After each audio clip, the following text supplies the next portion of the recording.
Hey everybody, Ben here. Thanks for clicking on the video. Thanks for showing up for yourself each and every day. So I'm going to talk about suppression. That came through pretty heavy yesterday.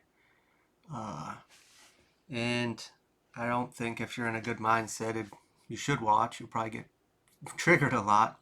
Or maybe you should.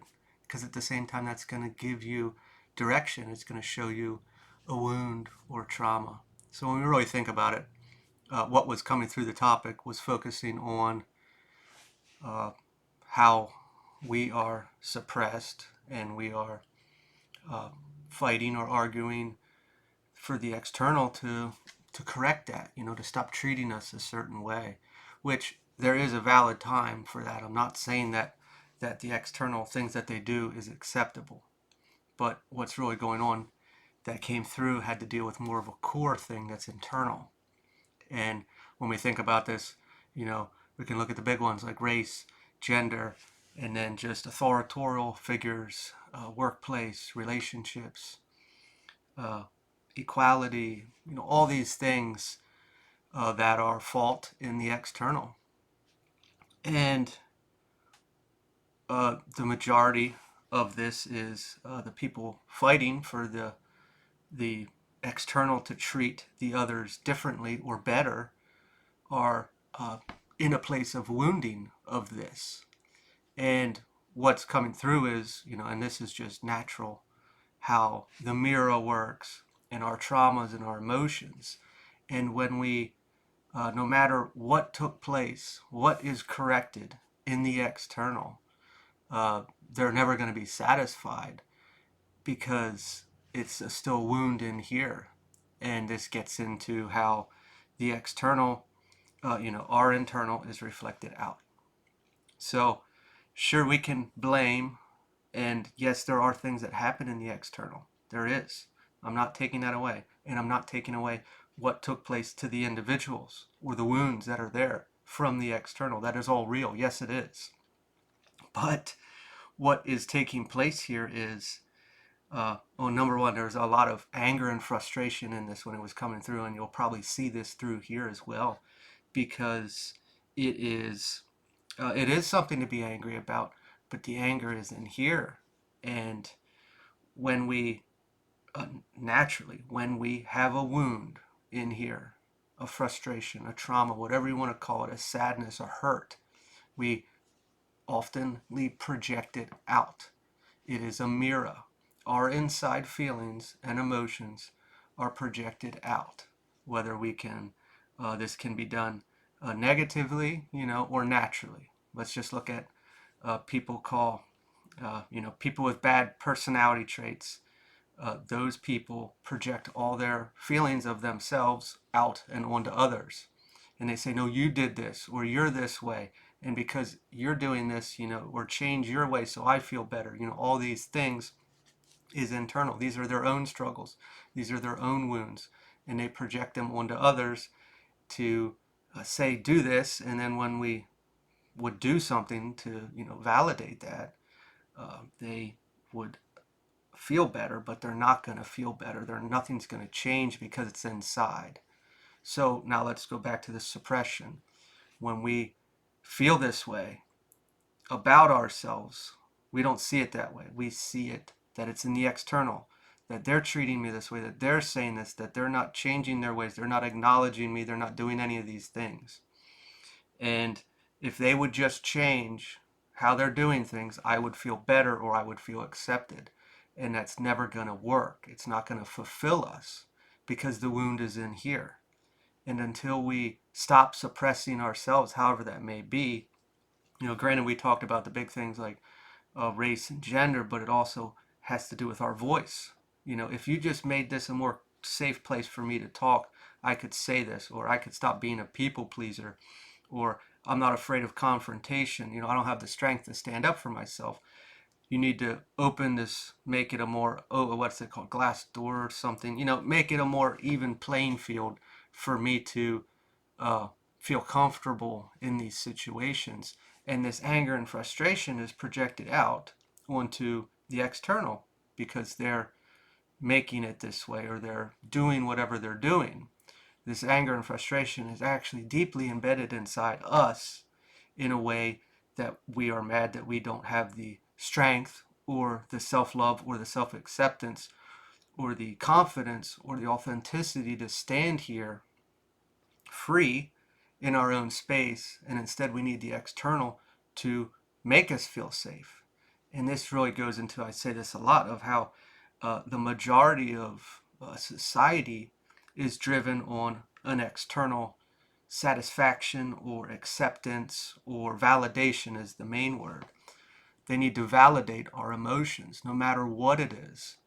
It is as simple as me complaining about work to my coworker. I want them to agree with me. I want them to validate my emotions. And sometimes we can get into trickery and manipulating or stretching truths to make the story sound better. And when the story sounds better, well, they have to validate my emotions. Then this goes into gossip, relationships, anything and everything. If we really look at this, we are constantly looking for the external to validate our emotions.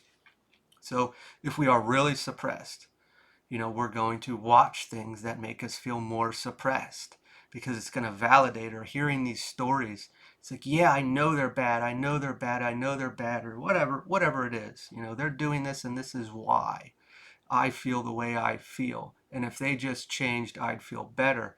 That's not going to work, because no matter what changes out there, no matter what is served to us on this gold platter, whatever the fanciest thing that can be served, it will never be enough. This goes any emotion, but the big thing was suppression that came through yesterday. And when we can fight, like I said, and we can argue and we can prove everything that happened to us or others, and I'm not taking that away, but what is actually taking place is this is inside. This suppression, the strength, the authenticity, the confidence needs to be generated in here. With the mirror effect, our internal is going to constantly reflect this suppression. Whether it was a wound that happened in our adult life, in our middle life, or our childhood, whether we were raised and it was embedded in us that we will always be suppressed because we are this way or that way, whether it was ancestrally and it was just handed down. We can't really throw the blame on anyone, because how can you choose how you were raised? It's just passed on, and especially if it's generational, these things are embedded in people. Same thing with lack mentality and money. It's just how it works. It is embedded in us. Now, it is your choice to continue the cycle or to break it. And a lot of people are breaking cycles nowadays, and have been for a long time, and they change the trajectory of their lineage. And if you're going to bring a family up, bringing that through, the same thing as a child raising a child.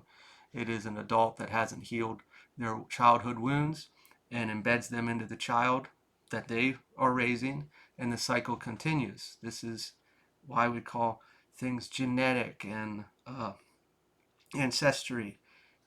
These stresses and these worries and these fears are all passed on because they've never been healed. This emotion, this thought pattern, this action. If they are healed, you change things. And the only way to do that is not in the external. The external doesn't change. You change the external. And that can only be done inside. And by doing so, we need to find that confidence or that authenticity, that acceptance of self for the external to change. I, I, I get the mindset. I've been there. It's very simple, even financially. If I just had this amount of money to buy this, to have a place that's comfortable, or a car that's functional, or food to eat, whatever it may be, I'd be in a better place. Same thing with health. If I didn't have this pain, I'd be in a better place. I get that. It's very difficult. I'm not saying it's not. But during this process, if you're actually going to go through with this and you're going to try, really try, there's going to be resistance, because your old life, your old wound is constantly going to try to pull you back. That safe place. That safe place is suppression, if that's the word we're sticking with here. I was always safe being in this place. And that sounds unsafe, but it is how we have molded our experience. We are safe there. So I'm going to be pulled back. Resistance, let alone the collective shadow, which, obviously this is a shadow wound. Our ego is trying to keep us safe because we've always felt safe there. It's all we have ever known. Collectively, that's going to happen as well. It doesn't like change. There's going to be an enormous amount of resistance. It's not an easy path. It's not an easy journey or feat. It is very difficult. But I think anyone can do it if they truly desire to. Otherwise, we will constantly be in a place of victimhood to this external that is not truly the experience. It is in here. And we are mirroring our inside into the external. When you change this, everything else changes. Like I said, it's not easy. And I'm sure I triggered folks here, but when we really think about it, that trigger is a doorway. That is an opening. That is where we should look. What was said that affected you? What triggered you? That emotion is perfect. Then just work your way backwards and see where it's really rooted and seated, and go from there. There's so many different emotions and options for everything and every word. There was a lot of times that having conversations, I'm misunderstood a lot naturally in relationships. And you could say 10 words and they would only hear three. And they would just hang on to that the whole conversation or argument. Those 3 words. That's where the wound was. What was taken out of context? What did our mind take and twist and turn into something that wasn't real? That is the trauma. That is the emotion. When you get a hold of that and you actually want to look at it, things can change. I'm going to leave it there. I wish you all the best and take care.